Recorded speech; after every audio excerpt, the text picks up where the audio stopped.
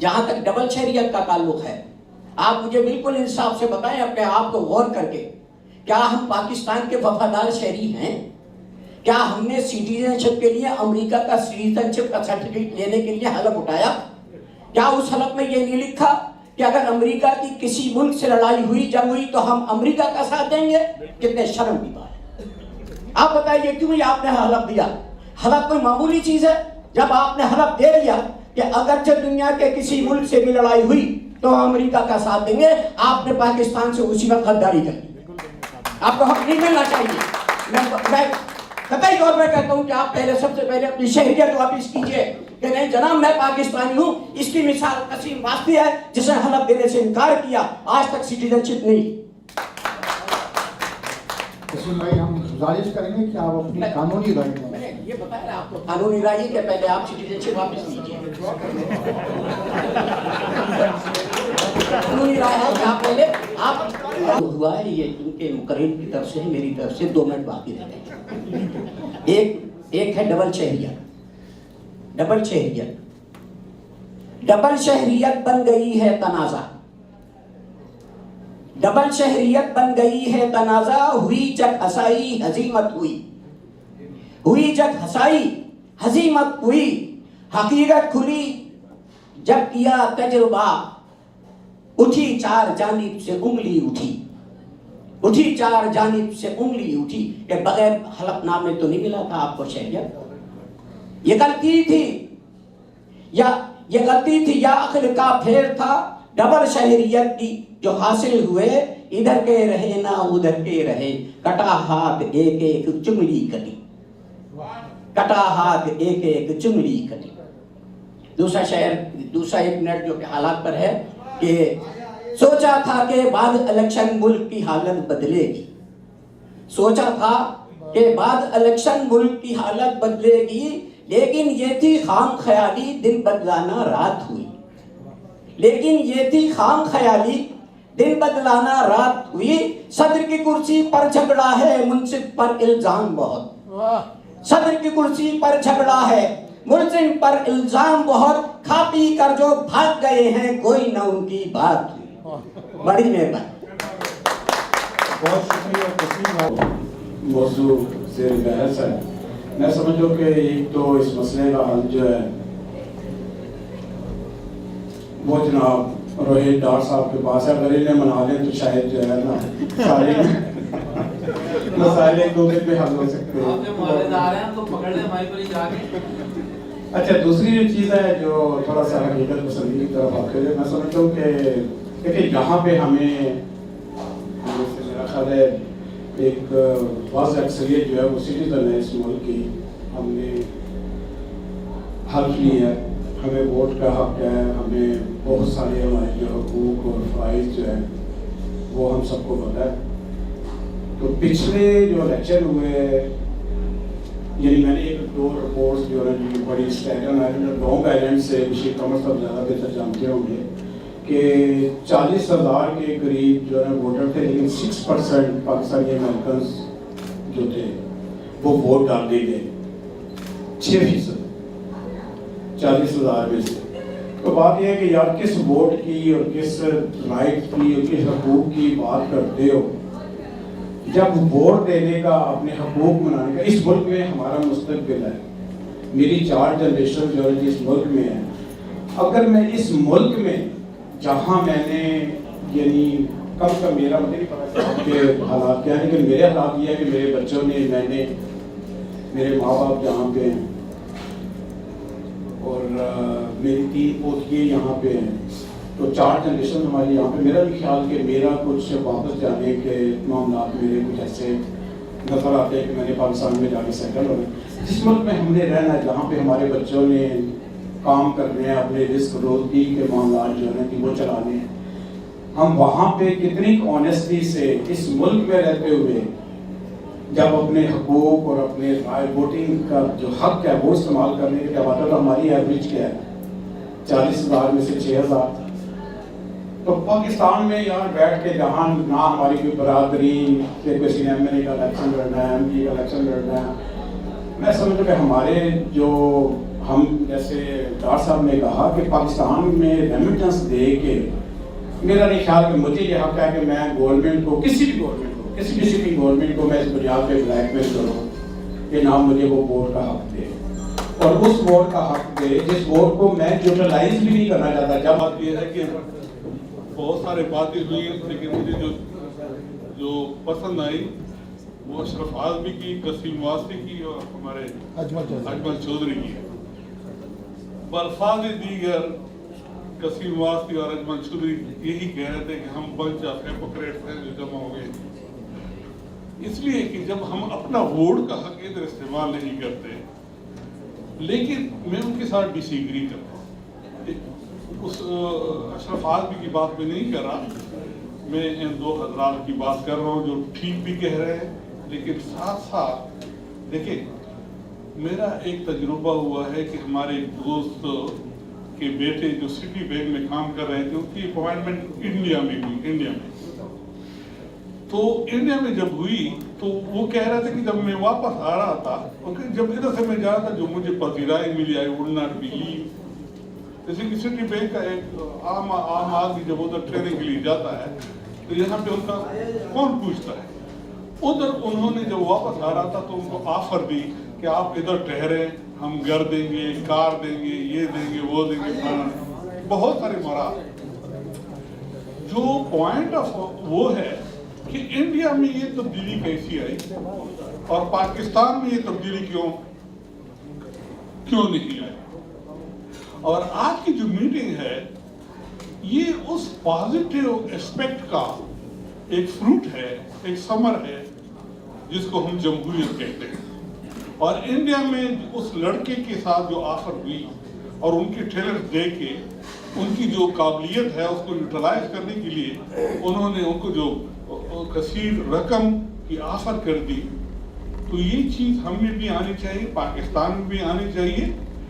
لیکن ہم تب یہ کر سکتے ہیں کہ ہم جمہوریت کی، جیسے اجمل چودھری نے ان کو وہ کر دیا کہ پہلے تو بھائی چارٹی بگینٹ ہوں، پہلے تو ادھر ووٹ ڈالے کا وہ تو کر دے۔ دوسری بات یہ ہے کہ دوہری شہریت، اگر نیتنیاہو کیا نام ہے ان کا، امریکہ میں پیدا ہوتے ہوئے اسرائیل کا وزیر اعظم بن سکتا ہے، تو ہمارے ہاں بہت زیادہ ٹیلنٹس ادھر ہیں، تو وہ کیوں نہیں بن سکتے؟